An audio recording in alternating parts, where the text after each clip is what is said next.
How we define and measure poverty directly impacts the types of benefits and assistance that people receive.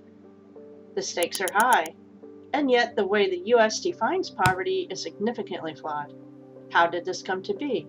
And what does this mean for families?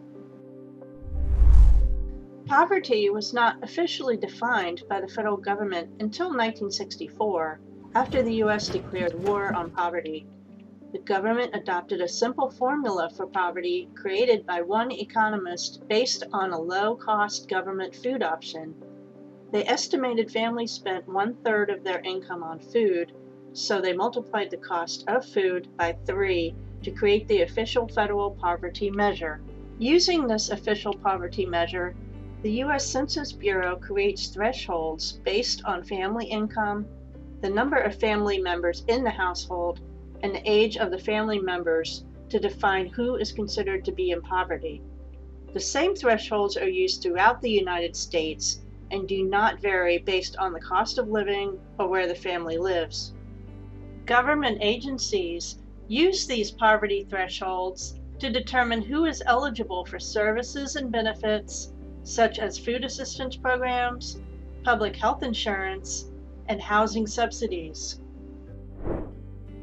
There are 4 concerns with the current poverty definition.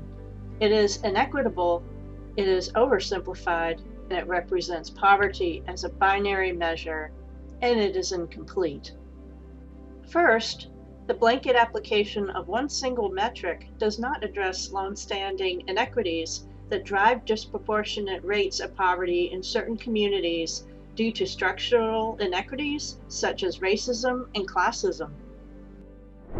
Second, the definition of poverty is oversimplified by excluding differences in how people experience poverty based on their geographic location, their setting, whether urban, suburban, or rural, and non-food expenses including transportation, healthcare, housing, utilities, and childcare. Third, the poverty threshold is limiting, also because it is a binary measure with a strict cutoff. A family is either in or out of poverty, which does not account for the degree and depth of the varied experiences of poverty. For example, if a family is even $1 above the poverty threshold, they are not considered to be living in poverty and therefore do not qualify for benefits that use that cutoff line. Finally, the current definition does not consider what families and children need to thrive, not just survive, such as employment opportunities, education, neighborhood safety, and more. Federal programs make basic necessities somewhat more accessible for some families, but families still lack these additional opportunities that are essential to emerging from poverty. The current definition was based on the expense of food, excluding the many other needs that must be considered in order to truly address and end poverty.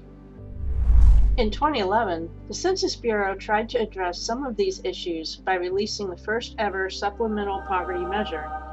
Unlike the official poverty measure, the supplemental poverty measure includes all members living in a household, counts more expenses than just food, such as clothing, shelter, and utilities, calculates a family's resources not only based on income, but also the benefits they get for help with food, housing, and other needs. Adjusts based on differences in housing costs throughout the U.S.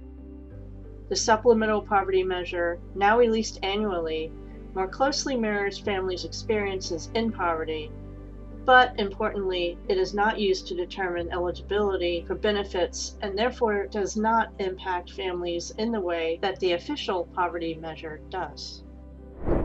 How has the official definition of poverty evolved over time, if at all? In the decades since its creation, the poverty threshold and guidelines have remained largely unchanged, aside from small adjustments for inflation each year, even as the cost of living continues to rise. Pandemics, recessions, and sharp increases in prices of goods are examples of acute changes in economic circumstances that have prompted temporary policy changes to expand some benefits for families, but a lasting, inclusive measure or definition of poverty has not been adopted. Without fundamental revision, the poverty line has become an increasingly inadequate tool for targeting poverty. The major limitation of the poverty definition is that it was created as a government economic policy rather than a family-centered policy. The official definition of poverty, compared to the experiences of those who are living in poverty, shows that the official government definition is out of touch with lived experience. The challenge remains: how can we make these policies more family-centered?